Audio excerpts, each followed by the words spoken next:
So I am Professor Michael Bacon in the MMTD Music, Multimedia Theater and Dance Department at Lehman College. And I have with me two of my former students from last semester, Donnie Miguel and Alex Vasquez. And these two students are also part of the Audio Club, which is something different than a classroom situation where we do things that are fun.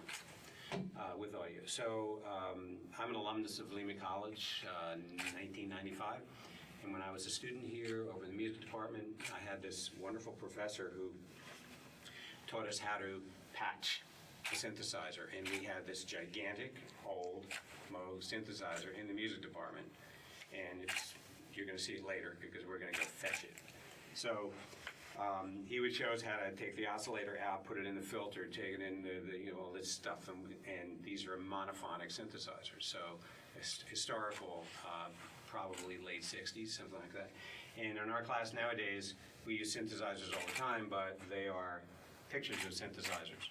So this machine that we're going to pick up today from the art department is the original version from the 60s. And I wrote to the Moog Foundation. Robert Moog was the one that invented this particular synthesizer and really was the granddaddy of the synthesizers that you guys use today. And I sent her a picture of it, and she wrote back saying it was impossible for her to tell exactly when it was. However, what I thought was interesting is on the face of the synthesizer, it is stamped R.A. Moog. That is Robert Moog's original company. So later in 1971, the R.A. Moog company was bought out and changed its name to Moog Music. So what I'm getting from that is that this machine predates and is almost maybe even a prototype. So I think it's, first of all, historically really interesting, and get this. As for restoring it, which is the question of whether we can do it, and we will succeed, this is a wonderful idea, and the instrument certainly merits extreme care and attention, as it is likely worth somewhere around, wait for it, $20,000. So what we have here is something historically significant. It's also a musical instrument that all of us film and hip-hop and music composers and songwriters all use today. And a lot of the sounds that you guys use that are accessible to you were probably sounds originally generated by this machine. And the interesting thing about it is we're so used to sitting down a synthesizer and play as many notes as you want. And once MIDI came in, that happened, but when the Moog synthesizers were invented, they were totally monophonic. So one note at a time. So you had to multi-track if you were going to do any kind of polyphony or harmony or anything like that. So the other thing that I wanted to talk about is in the 60s, when I was musically growing up, there was the Rolling Stones and the Beatles and Chuck Berry and Elvis Presley and the Four Tops and the Temptations and Smokey and all those people. And we were totally engaged in popular music, even though I was a classically trained musician. Then, in the late 60s, Robert Moog and a fellow who used to be Walter Carlos, he's now Wendy Carlos, did a really groundbreaking record called Switched on Bach. And they took a synthesizer very much like the one that we're going to go get today, and they did transcriptions of Bach's music and put out a pop record that sold a zillion copies, huge hit. So people like myself or my colleagues who didn't know that much about classical music, all of a sudden were totally exposed to Bach because of this synthesizer that we're going to go get today. So that's the plan. We're going to walk over to the art department. We'll bring a rolling truck, and we will pick up this gigantic machine. I don't know how much it weighs. It looks like it weighs a lot.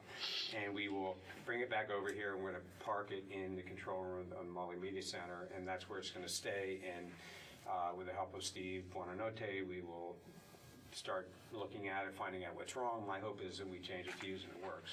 And we may get lucky, and that's the case. But right now it's not working. So do you guys have any questions or anything about what we're doing? No, sounds cool. Sound good? Okay, I think I'm really excited. And I want to thank Kiana and Curtis for helping us out today to document this. And let's go. So we have a hand truck over 6 volts.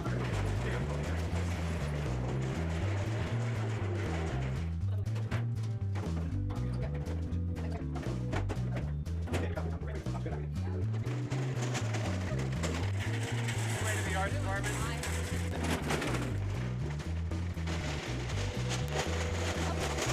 Art department. Art department.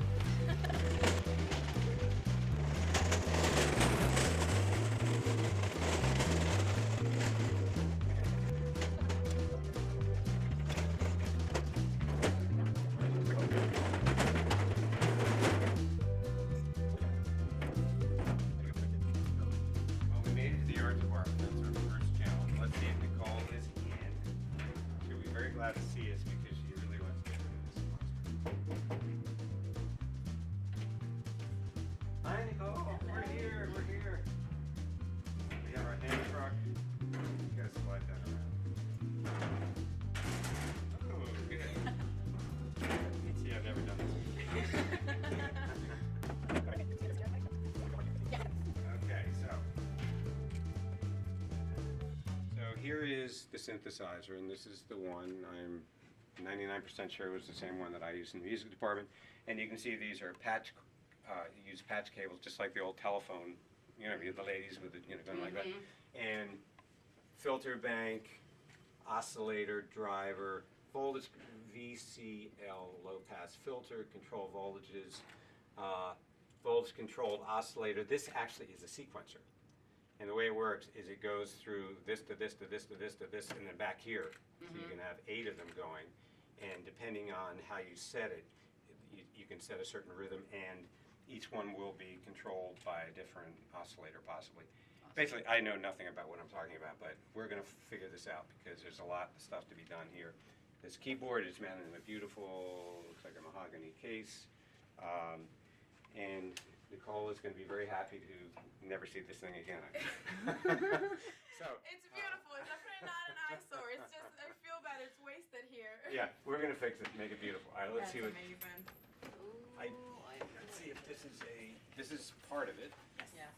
This is Moog on it. So let's put what's like. Let me move this from the chair. It looks like it has 2 keyboards, which is interesting. There's one keyboard, and this also says, remember R.A. Moog, that's the company before he was bought out in 1971. So this has to be before 71, and my guess it's going to be probably early 60s. Here are all Nicole's signs for people to I speak on the had door. not, I was wondering where that went. We found it for you. Thank you.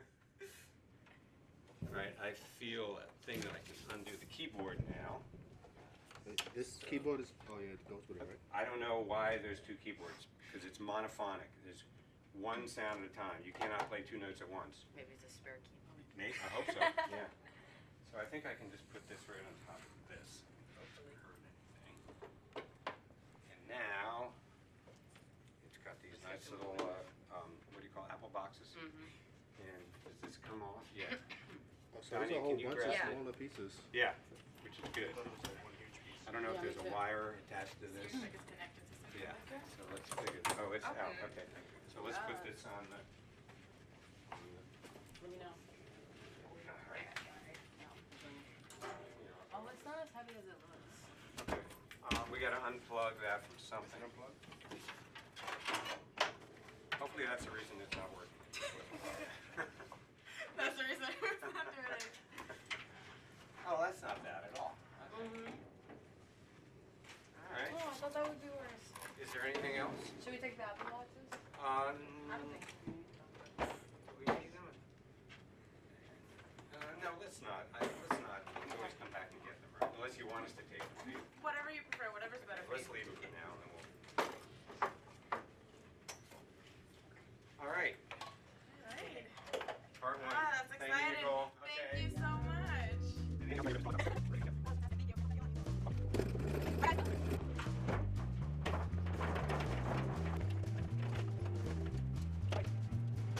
Music building?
I don't hear anything.